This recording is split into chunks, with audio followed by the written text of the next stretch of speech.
दरवाजे लावून घे.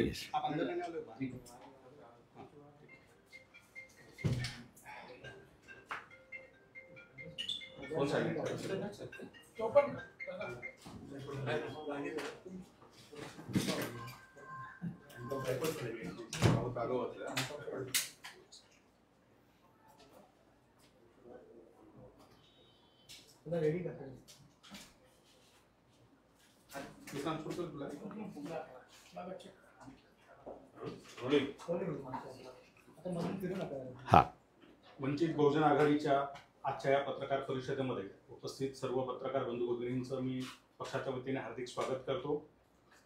पक्षाच्या वतीने उच्च न्यायालयामध्ये संध्याकाळनंतर झालेलं मतदान जे या संदर्भातली याचिका जी आहे तिचा निकाल आलेला आहे आणि त्या निकालावर पक्षाची भूमिका मांडण्यासाठी या ठिकाणी पक्षाचे राष्ट्रीय अध्यक्ष ॲडव्होकेट बाळासाहेब आंबेडकर हे या पत्रकार परिषदेला संबोधित करणार आहेत. सोबतच पक्षाचे मुंबई प्रदेशाध्यक्ष आणि पिटिशनर चेतन अहिरे हे सुद्धा या ठिकाणी उपस्थित आहेत.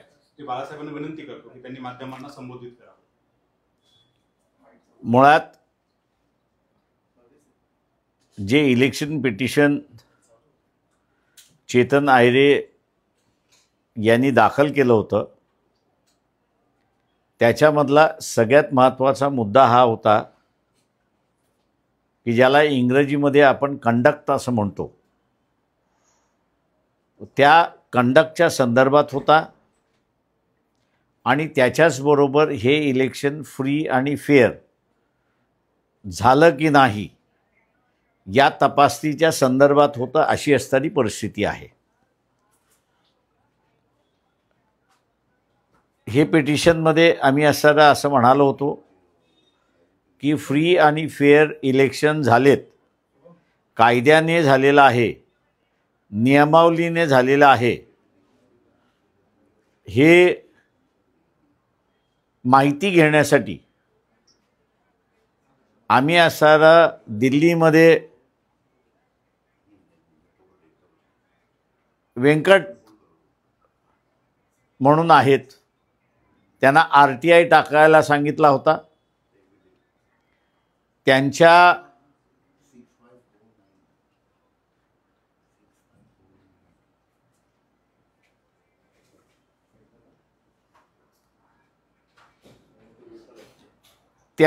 RTIला जे उत्तर आलेलं आहे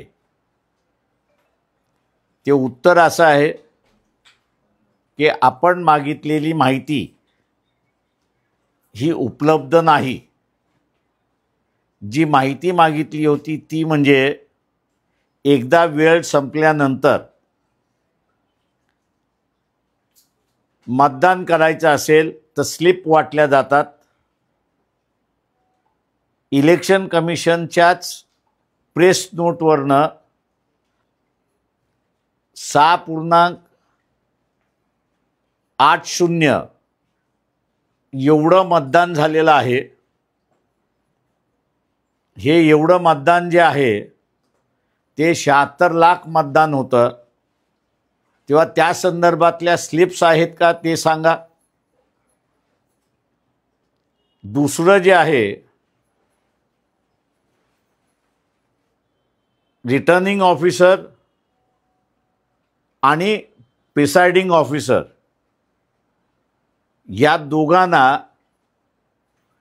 हे इलेक्शन फ्री आणि फेअर झालेलं आहे की नाही हे इलेक्शन कमिशनला तपासण्यासाठी त्यांनी नियमावली केल्यात, त्यांनी डायरेक्शन दिलेले आहेत आणि त्यांनी त्या संदर्भातला कायदाही केलेला आहे. हे सगळं बंधनकारक आहे. तेव्हा रिटर्निंग ऑफिसरनी माहिती दिलेली आहे का, प्रिसाइडिंग ऑफिसरनी माहिती दिलेली आहे का, तर त्याचं उत्तर जे आहे ते नाही असं आलेलं आहे की आमच्याकडे हा कुठलाही रेकॉर्ड उपलब्ध नाही. असं उत्तर आल्यानंतर मुंबईच्या अध्यक्षाच्या वतीने म्हणजे चेतन अहिरे यांच्या वतीने आम्ही पिटिशन दाखल केलं पिटिशन दाखल करताना हे सगळे मुद्दे त्या ठिकाणी मांडले आणि आमची मुख्य प्रिपेअर जी आहे ती की आपण इलेक्शन कमिशनला डायरेक्ट करा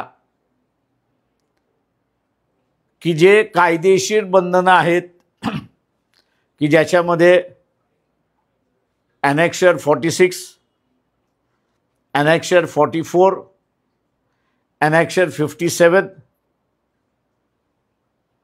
हे जे ॲनेक्शर्स आहेत हे अत्यंत महत्त्वाचे आहेत की ज्याच्यामध्ये सगळी माहिती असताना येते ते आपण ह्यांना आम्हाला द्यायला सांगा ही आमची मुख्य प्रेयर आहे. आणि इलेक्शन कमिशन ते जर सादर करू शकत नसेल पक्षकाराला किंवा कोर्टाला तर मग हे इलेक्शन फ्री अँड फेअर झालं का याची तपासणी त्या ठिकाणी करण्यात यावी. दुर्दैवाने मी असं म्हणेन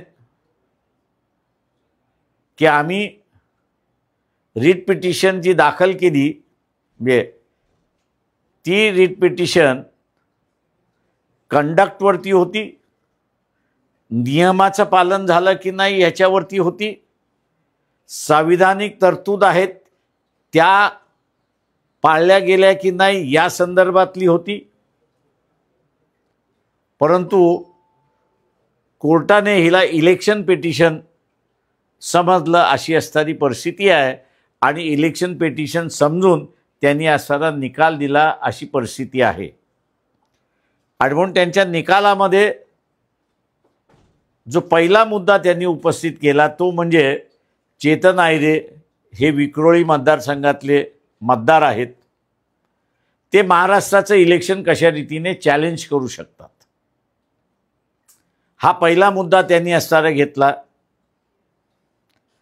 दुसरा मुद्दा त्यांनी असं घेतलं त्या ठिकाणी की टायटलमध्ये टायपोग्राफिकल एरर होते, दाखल करण्याच्या अगोदर ते दुरुस्त झाले नाहीत, तेव्हा ह्या टायपोग्राफिकल एररला हे सिरियस नाहीत, हे इलेक्शन पिटिशन म्हणजे एक फ्रास आहे असं त्यांनी त्या ठिकाणी म्हटलेलं आहे. आणि तिसरा मुद्दा त्यांनी असणारा घेतलेला आहे तो म्हणजे की रिट पिटिशनद्वारे तुम्ही असणारे हे सगळं उपस्थित करू शकता का. आमचं ह्याला असणारं उत्तर असं होतं की 1955 पासून ते सुब्रमण्यम स्वामी वर्सेस दिनकरन या सगळ्या मॅटर्समध्ये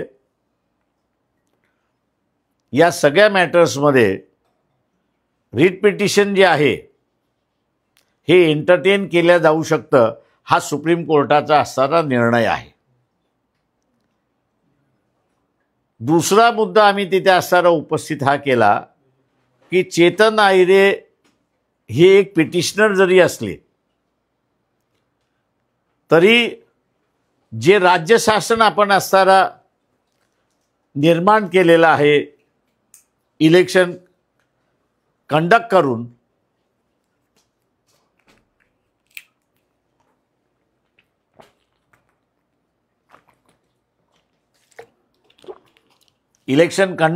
आपण असणारं जे शासन केलेलं आहे 5 वर्ष चेतन आयरे आणि या महाराष्ट्रातला नागरिक यांचं असणारं आयुष्य त्यांच्या हातामध्ये आहे.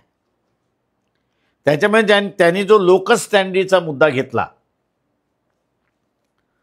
त्या लोकस स्टँडीच्या मुद्द्याला असणारं हे होतं की ह्यांना लोकस स्टँडी नाही 288 निवडणूक चॅलेंज करण्याची. आम्ही असं म्हणालो की अधिकार आहे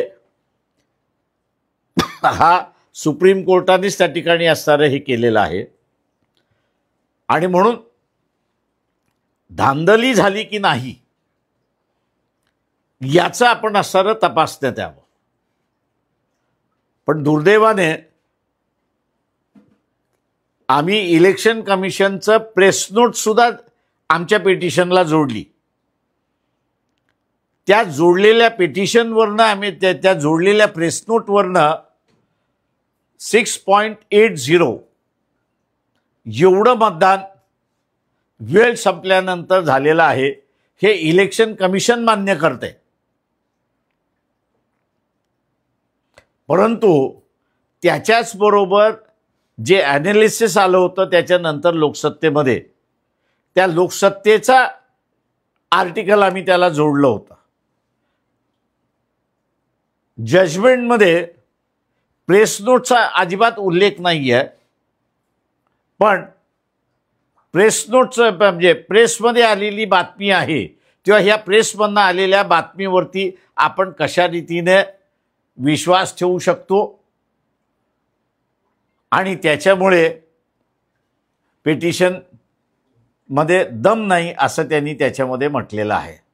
मी दुर्दैवाने असं म्हटलं मागाशी, याचं कारण की कोर्टासमोर 3 स्पेसिफिक इश्यूज आम्ही असताना रेस केले होते. एक म्हणजे हे 76 लाख मतदानाच्या संदर्भात स्लिप वाटप झालेली आहे का,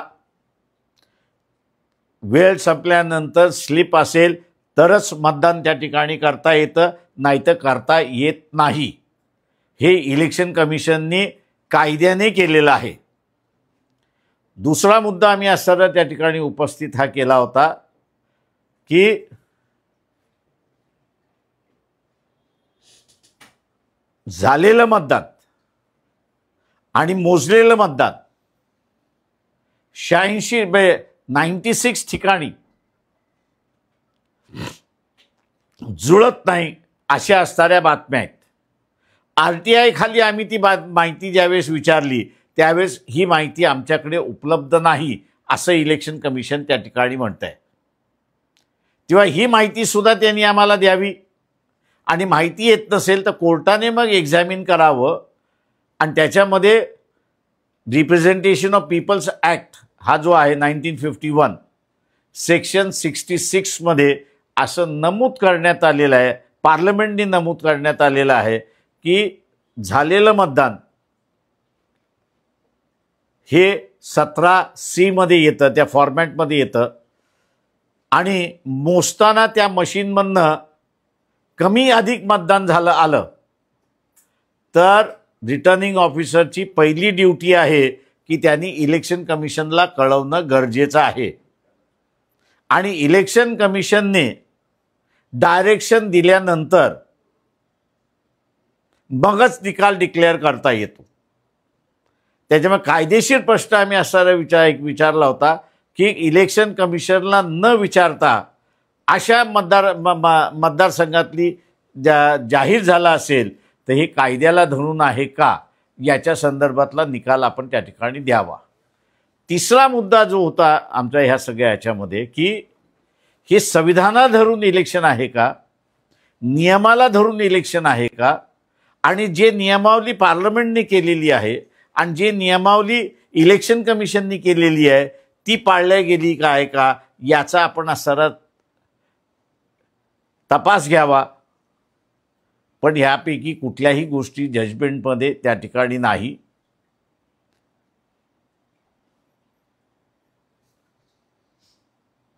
आम्ही जे असणारा जजमेंट्स दिल्या त्या लागू नाही म्हणून असणाऱ्या एकाच ह्याच्यामध्ये त्यांनी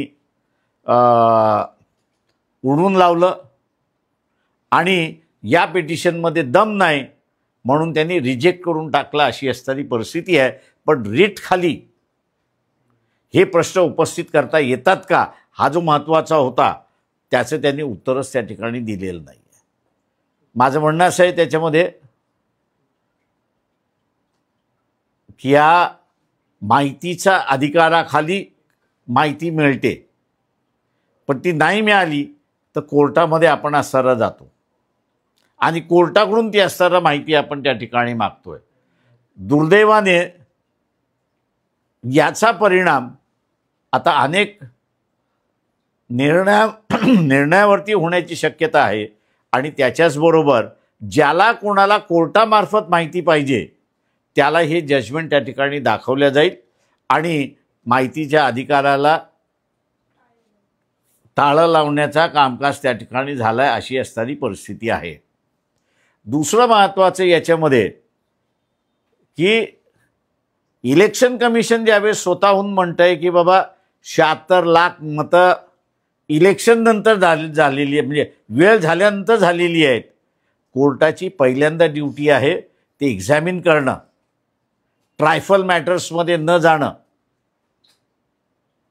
ते एक्झामिन करणं की हे कायदेशीर झालं आहे की न झालं आहे. त्याच्यामध्ये अजिबात कोर्ट गेलेलं नाही अशी परिस्थिती आहे. याचा असणारं मी म्हणेन चॅनल असेल, वर्तमानपत्र असतील, एडिटर्स असतील, या सगळ्यांना माझी असणारी विनंती आहे की हे वंचित बहुजन आघाडीचं व्यक्तिगत भांडण नाही. जी प्रथा आम्ही त्या ठिकाणी मांडली, 2 शंका आम्ही त्या ठिकाणी व्यक्त केल्या की हे जर डॉक्युमेंट नसेल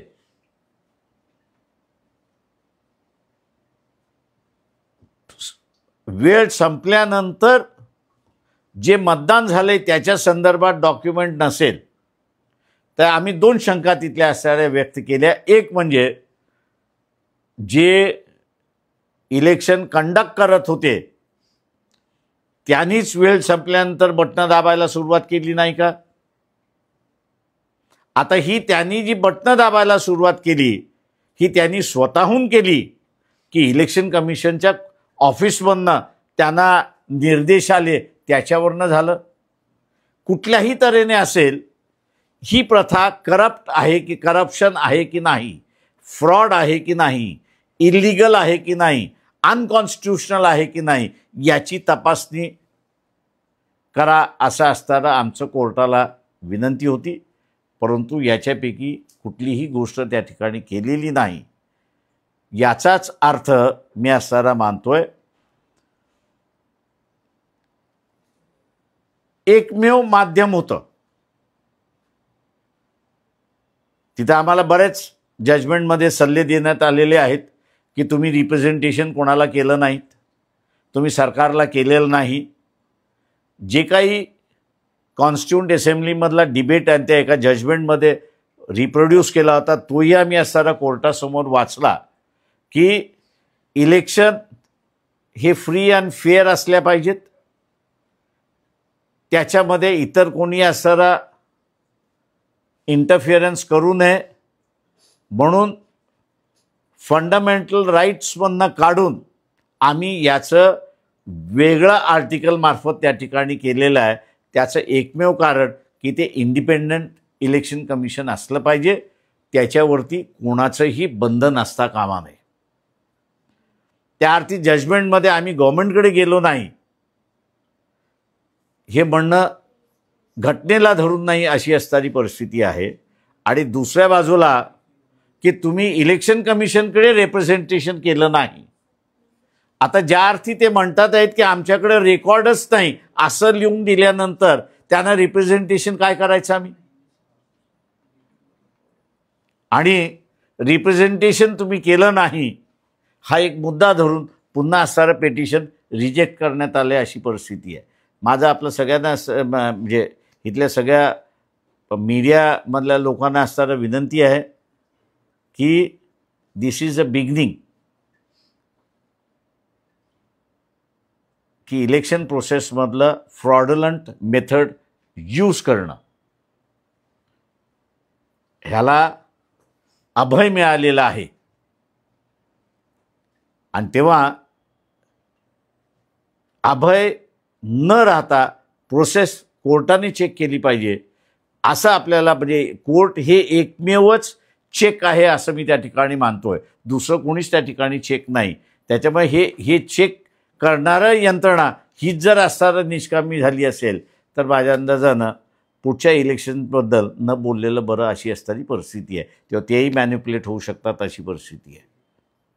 सर, विरोधकांचा आरोप आहे की आपण हिंदीमध्ये अगोदर देऊ मग तुम्ही पहिला आपण 2-4 मराठीत प्रश्न विचारू नंतर हिंदीमध्ये सरळ प्रश्न विचारू. बरं. वर्तमानपत्रांच्या बातम्यावर आपण ही जी याचिका आहे आपण केली आहे, आपल्याकडे काही ऑथेंटिक डेटा जो नव्हता असा आरोप आहे. मी म्हणून म्हणालो की एक्झिबिट ए आमचं जे आहे त्या एक्झिबिट एमध्ये पहिल्यांदा प्रेस नोट आहे. कोणाची? तर इलेक्शन कमिशन ऑफ इंडियाची. हे 6.80 अधिकृतरित्याने 6 नंतर मतदान झालेलं आहे. हा आकडासुद्धा म्हणजे हा फिगरसुद्धा जो ह्याच्यामध्ये कोट केलेला आहे जजमेंटमध्ये, तोही इलेक्शन कमिशनचा आहे. आम्ही जी असताना प्रेस नोट जोडलेली आहे ती प्रेस नोट ह्या 76 लाख मतदानाचं एक्सप्लेन करणारी आहे. ती नाही, ती प्रेस नोट नाही, सॉरी, ते आर्टिकल लोकसत्तेमध्ये आलेलं आहे. तेव्हा प्रेस नोटला, इलेक्शन कमिशनच्या प्रेस नोटला जजमेंटमध्ये बगल देण्यात आलेली आहे आणि लोकसत्तेमधला आर्टिकल जे आहे त्याला ग्राह्य धरण्यात आलेला आहे. आपल्याकडे 70 लाखांचा जो आकडा आहे तो अखबारमध्ये आलेला, तो अखबारमध्ये आलेला नाही, तो इलेक्शन कमिशनच्या प्रेस नोटमध्ये आलेला आहे आणि इलेक्शन कमिशनने स्वतःहून त्याच्यामध्ये तो फिगर दिलेला आहे. न्यायालयाची टिप्पणी आहे आपल्यावर की की वेळ वाया बहुमूल्य घालवलेला वेळ आहे. तुम्ही त्यांच्या हे केला आहे. माझं म्हणणं असं आहे की आम्ही वेळ वाया घालवला आहे असं जर कोर्टाचं म्हणणं आहे तर तुम्ही असताना काय एक्झामिन केलं आमचं? कोर्टाने आम्ही हे जे 3 इलेक्शन कमिशन स्वतःहून म्हणतंय की 76 लाख मतदान झालेलं आहे. इलेक्शन कमिशन स्वतःहून म्हणते की आमच्याकडे असणारा रेकॉर्ड नाही. आमचा उलटा सवाल आहे कोर्टाला की हे 2 तपासतं तुमचा अधिकार तुम्हालाच दिलेला आहे, इतर कुठल्याही एजन्सीला दिलेला नाही. वेळ घालवण्याच्या ऐवजी मी असं म्हणेन की कोर्टाने तपासण्याच्या ऐवजी भलत्याच कुठल्या तरी प्रश्नावरला धरून त्यांनी असणारं हे रिजेक्ट केलेलं आहे. का माहितीचा अभाव होता का? म्हणजे आपली जी याचिका होती त्यामध्ये माहितीचा अभाव होता? त्याचा माहितीचा अभाव नाही. प्रश्न असा आहे, 2 गोष्टी आहेत त्याच्यातल्या. एक, इलेक्शन कमिशन हे इंडिपेंडंट बॉडी आहे. तेव्हा आम्हाला जे उत्तर मिळालं होतं की आणि प्रेस नोट जी आहे म्हणजे इलेक्शन कमिशनची प्रेस नोट जी काढलेली आहे, हे दोन्हीही चीफ इलेक्शन कमिशन आणि कमिशन यांनी काढलेले आहेत. त्याच्यामुळे त्यांच्या पुढे कोणी अधिकारी आहे असं अजिबात नाही. त्याच्यामुळे त्यांच्या पुढचा अधिकारी जो आहे ते हायकोर्टच आहे, दुसरं कोणीच नाही आहे. उदय वरोजीकर हे म्हणाले की तुमचा जो फॉर्मॅट होता याचिकेचा तो चुकीचा होता. असे फॉर्मॅट चुकीचा आहे की बरोबर आहे, मला वाळुंजेकरांचं मला माहिती आहे की त्यांनी काय म्हटलेलं आहे. त्यांना तिथेच उत्तर दिलं होतं की तुम्ही असणारं अपील का म्हणजे ज्याला हे म्हणतो आपण की या माहितीच्या विरोधात तुम्ही अपील का केलं. जिथे हायेस्ट ऑफिस आम्हाला सांगते की आमच्याकडे डॉक्युमेंट नाही, मग कोणाकडे अपील करायचं? ते अपील जे आहे ते हायकोर्टच आहे. आणि म्हणून मी म्हणालो की आमची मेन प्रेयर जी आहे ते direct the election commission to supply these documents.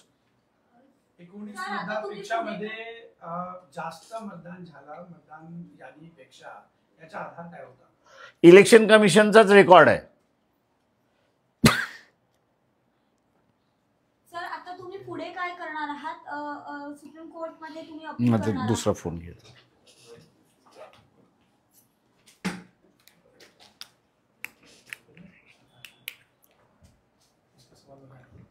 या संदर्भात सर तुम्ही सुप्रीम कोर्टात जाणार आहात? मी 1 मिनिट जरा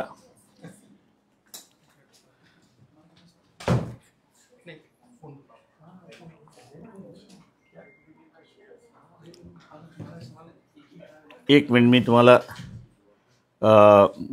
त्याचं फॅक्च्युअल हे देतो म्हणजे मग तुम्हाला हे होईल.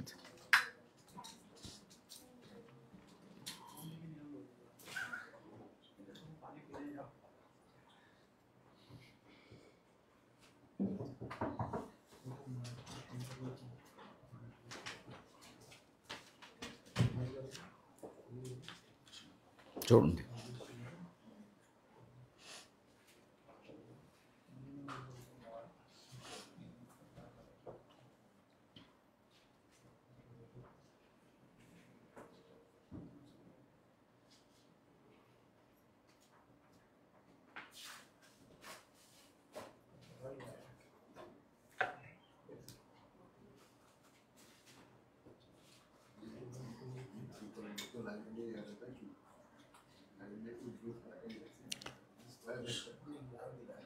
माझ्या पेटिशनचं असणारं एक्झिबिट ए तुम्ही झूम इन करू शकता. आपण कॉपी घेऊन आणतो. की ते इलेक्शन कमिशन ऑफ इंडियाचं प्रेस नोट आहे 20/11/2024ची आणि 20/11/24च्या पेजवरती त्यांनी जिल्हावार टर्नआउट किती झालेलं आहे त्याची माहिती दिलेली आहे. त्याच्यानंतर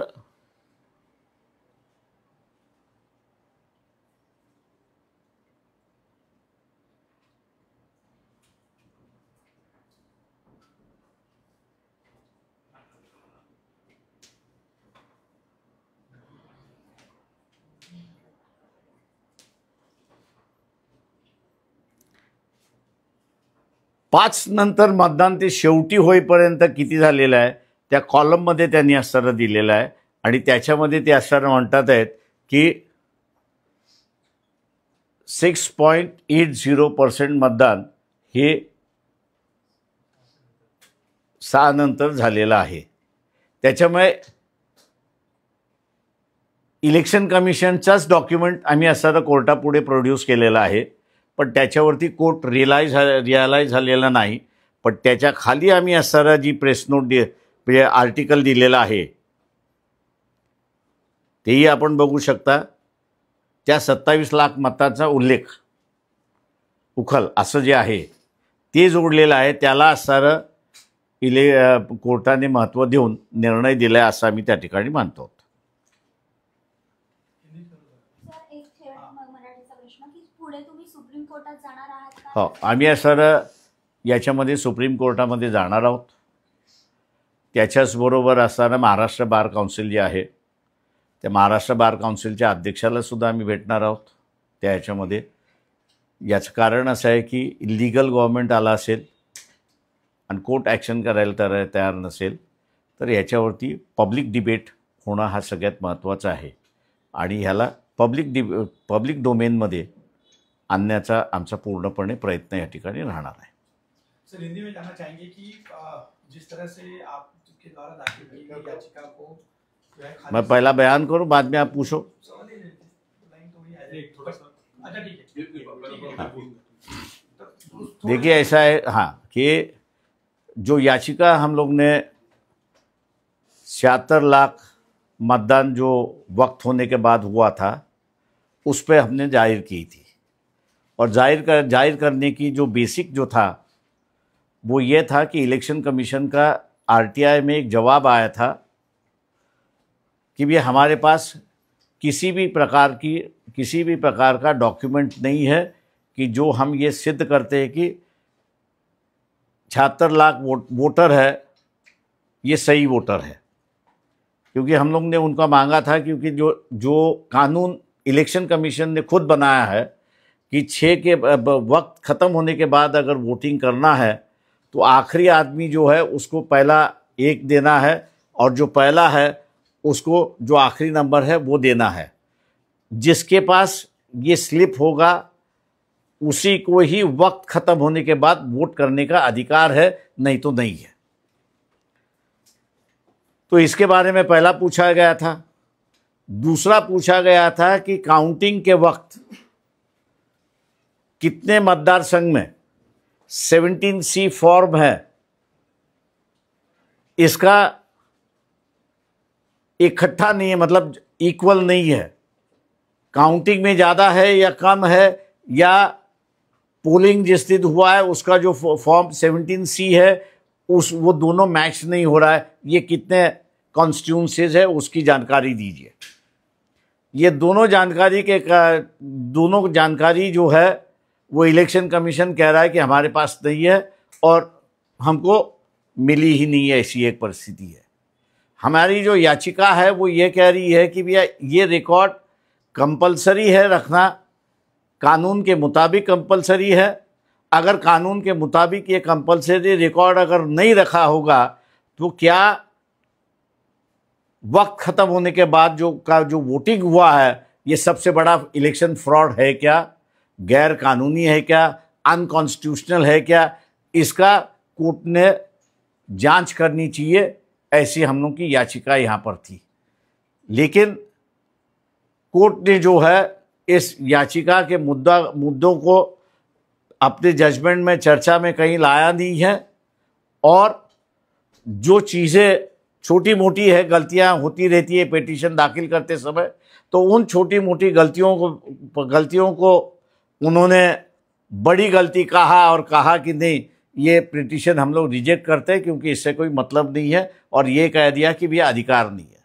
सवाल ये है कि एक व्यक्ति पिटीशन अगर डालता है तो सुप्रीम कोर्ट खुद ही कहता है कि he starts the ball rolling as far as law is concern, और उसी को ये चैलेंज कर रहे हैं कि चेतन आयरे एक ही व्यक्ति है कि जो 288 कॉन्स्टिट्यूंसीज को चैलेंज कर रहा है, वो 288 कॉन्स्टिट्यूंसीज के रिजल्ट को चैलेंज नहीं कर रहा है। पिटीशन जो हमारी चैलेंज कर रही है, क्या आपने नियम के मुताबिक इलेक्शन कंडक्ट किया है, क्योंकि फ्री एंड फेयर इलेक्शन ये basic feature of the constitution है। अगर किसी को ये देखना है तो panthers party versus union of India supreme court का जजमेंट है कि जिन्होंने कहा है कि पार्लियामेंट्री डेमोक्रेसी और फ्री एंड फेयर इलेक्शन ये basic feature of the constitution है। अगर basic feature of the constitution free end fair election अगर कोर्ट एग्जामिन करने के लिए तैयार नहीं है, तो मैं ये समझता हूँ कि आने वाले दिनों में जो लोकसभा के चुनाव होंगे, विधानसभा के चुनाव होंगे, लोकल बॉडीज़ के चुनाव होंगे, ये एक तरीके से कंडक्ट जो कर रहे, मतलब जो अमल कर रहे हैं, इनको एक तरीके से लाइसेंस मिला है कि आप कैसे भी बर्ताव करिए, आपने जिस तरह से बर्ताव किया है वो कोर्ट का विषय नहीं हो सकता है। इसलिए मैं कहूँगा कि ये काफ़ी बड़ा डेंजरस डिसीजन दे दिया है कि जिस पर हम लोग इसको पब्लिक डोमेन में ले आने की बात करते हैं। सुप्रीम कोर्ट में इसमें अपील तो होगी, लेकिन महाराष्ट्र बार काउंसिल के जो अध्यक्ष है उनसे भी हम लोग कहेंगे कि भैया बार ने भी इस पर टिप्पणी करनी चाहिए, चर्चा करनी चाहिए और अपनी राय देनी चाहिए, ऐसा हम लोग उनसे भी आग्रह करेंगे। सर सवाल यह है कि कोर्ट ने एक बहुत टिप्पणी जो है, सख्त टिप्पणी आप पर करते हुए कहा कि ये जो याचिका थी इसने कोर्ट का समय बर्बाद किया है, इस याचिकाकर्ता के ऊपर तो फाइन लगाना चाहिए था, लेकिन हमने उसे फाइन नहीं लगाया, इस पर क्या कहें? मैं ये कहूँगा कि कोर्ट में अगर हिम्मत होती तो वो लगाते। पिटिशनर यही कह रहा है कि भैया अगर इतनी ही गैर कानूनी अगर पिटीशन है तो ये गैर कानूनी कैसी है ये बताओ।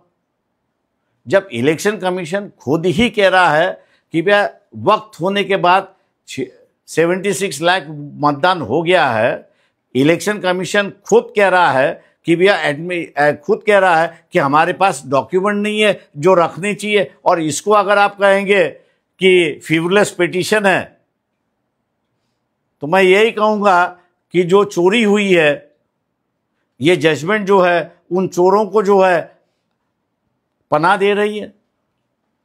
सवाल ये भी है कि लोकसभा चुनाव का विधानसभा चुनाव के कंपैरिजन की भी बात कोर्ट ने पूछी थी कि क्या लोकसभा चुनाव में 6 बजे के बाद वोटिंग नहीं हुई थी क्या? अगर ये सवाल ये है उस पे वोटिंग पर सवाल आप लोग क्यों खड़े कर रहे हैं? सवाल ये है कि जो इलेक्शन कमीशन का डेटा आता है उसी पर ही सवाल उठाए जाएंगे। लोकसभा के वक्त जो है इलेक्शन कमीशन का कहीं भी डेटा ये नहीं कहता है कि 6 बजे के बाद हुआ है। कोर्ट अपनी बात ना करे, जो तथ्य है उस तथ्यों पर ही जजमेंट आना चाहिए, और तथ्य यह है कि इलेक्शन कमीशन खुद कबूल कर रहा है कि वक्त खत्म होने के बाद 76 लाख वोट हो चुका है। जो कतार में थे वो लोग आखिर में आए, सब कतार में आए वो लोग बराबर है, लेकिन उनको भी वोट देने का एक नियमावली इलेक्शन कमीशन ने खुद बनाई है, और ये कहा है कि जब तक उसके पास स्लिप नहीं है कि वो कतार में खड़ा है, तब तक उसको वोट देने का अधिकार नहीं है। और प्रिसाइडिंग ऑफिसर और रिटर्निंग ऑफिसर पर यह जिम्मेदारी डाल दी है उन्होंने कि ये स्लिप जो है वो आपको संभालना है और इलेक्शन कमीशन को सबमिट करना है। अगर ये इस बात इलेक्शन कमीशन खुद कह रहा है कि हमारे पास कोई रिकॉर्ड नहीं है, तो आप इसको फ्यूवलेस कैसा कहेंगे? ये फ्यूवलेस कैसा है? इसलिए हम कह रहे हैं कि अगर कोर्ट को लगता है फ्यूवलेस तो उन्होंने फाइन लगाना चाहिए था। सर, इस मुद्दे पर जो हाईकोर्ट की ऑर्डर कॉपी उसमें पैरा नंबर 23 देखें, उसमें इस बात का जिक्र किया कि जो पोलिंग ऑफिसर है he hasn't raised any concern in any of the seats. So how is it that this petitioner is raising this doubt on what basis? And it is calling it as an absurd doubt. सवाल ऐसा है कि presiding officer खुद ही चोर है और court ये expect कर रहा है कि जो चोर है वो कबूल करे कि मैंने चोरी की।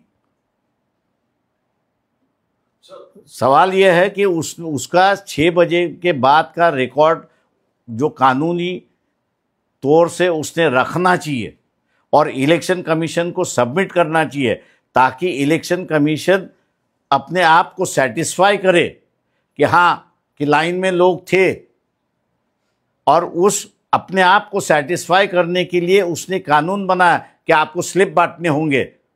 अगर बांटा नहीं है तो आप ये इन बातों की जिक्र जो है वो पहले पैराग्राफ में कोर्ट ने किया है, लेकिन उस पर कोई टिप्पणी नहीं है कोर्ट की। लेकिन लोकसभा में भी तो ये हुआ होगा कि आखिर सवाल ऐसा है कि हुआ है, लोकसभा के समय ऑब्जेक्शन सवाल ऐसा है कि लोकसभा में हुआ है नहीं हुआ वो जाने। उस वक्त तो सवाल ऐसा है कि उस वक्त हुआ ही नहीं है तो कहां से सवाल आएगा? कोर्ट अपनी तौर से थोड़ी मर्जी से कुछ बात ले आएगा। जब हुआ ही नहीं है तो हुआ ही नहीं है, जब हुआ है तब आपके सामने लोग आ गए हैं। विपक्ष का आरोप है कि कुछ अखबारों की जो आर्टिकल्स थे उसके आधार पर आपने ये जो है याचिका मैंने आपके सामने मैं सभी चैनल वालों को कहूँगा कि जो डॉक्यूमेंट्स मैंने अपने पिटीशन में जोड़े हुए हैं और जिस डॉक्यूमेंट का जो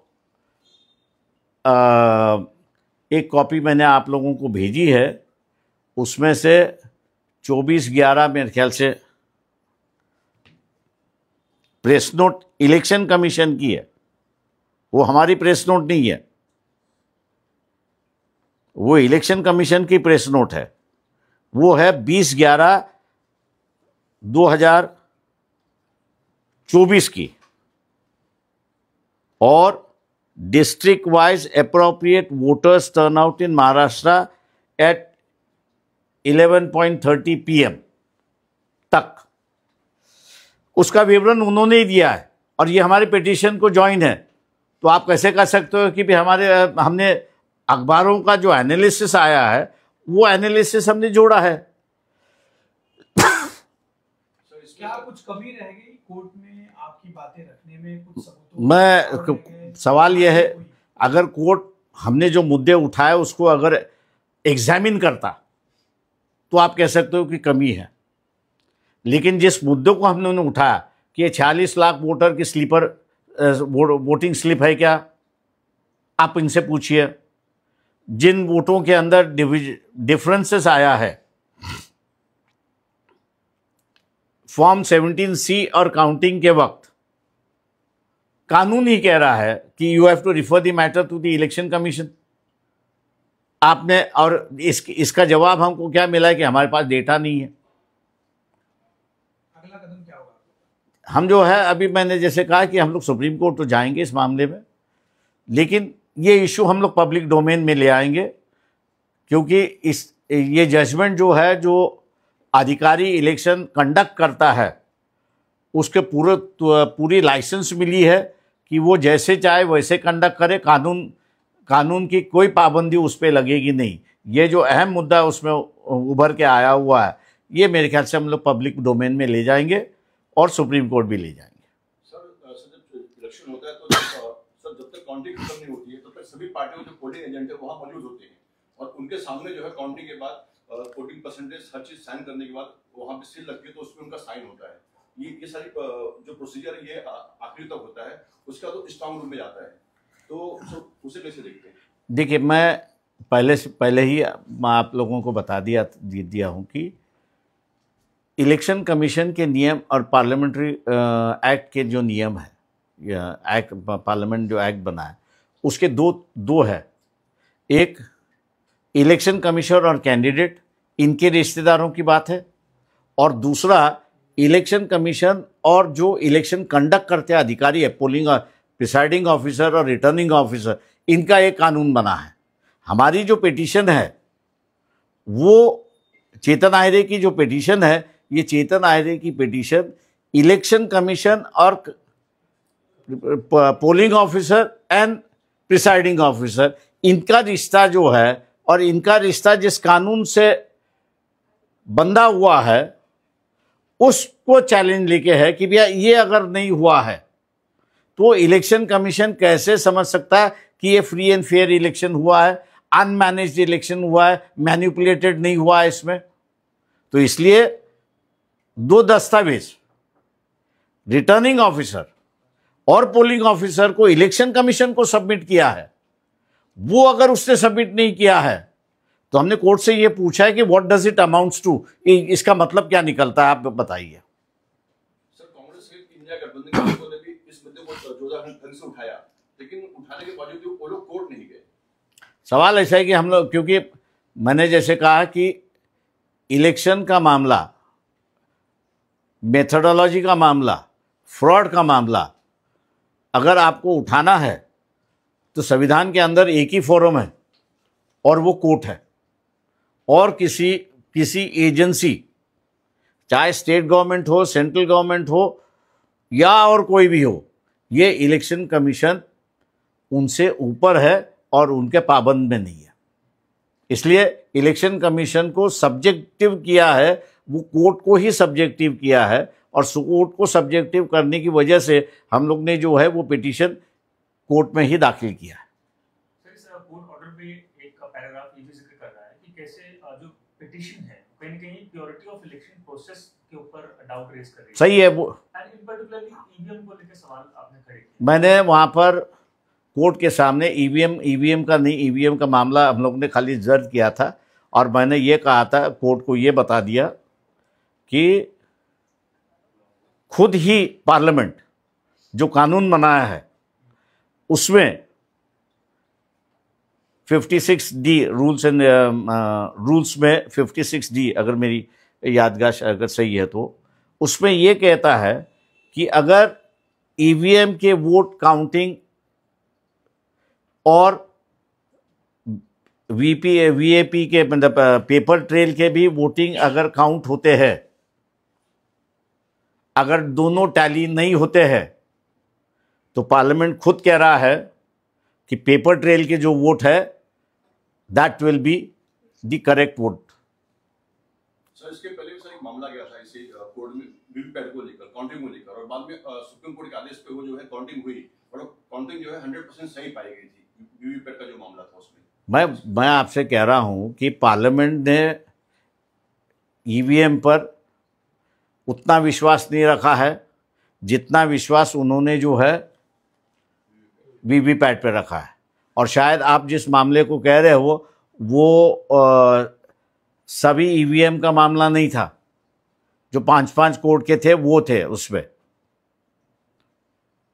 अब एक नया मुद्दा सामने आया है कि चुनाव आयोग ने बोला है कि चुनाव के बाद 45 डेज के बाद कोई भी सबूत रखे नहीं जाएंगे। सवाल है ये, मैंने जैसे बताया कि आप लोगों के सामने मैंने रखा है कि इलेक्शन कमीशन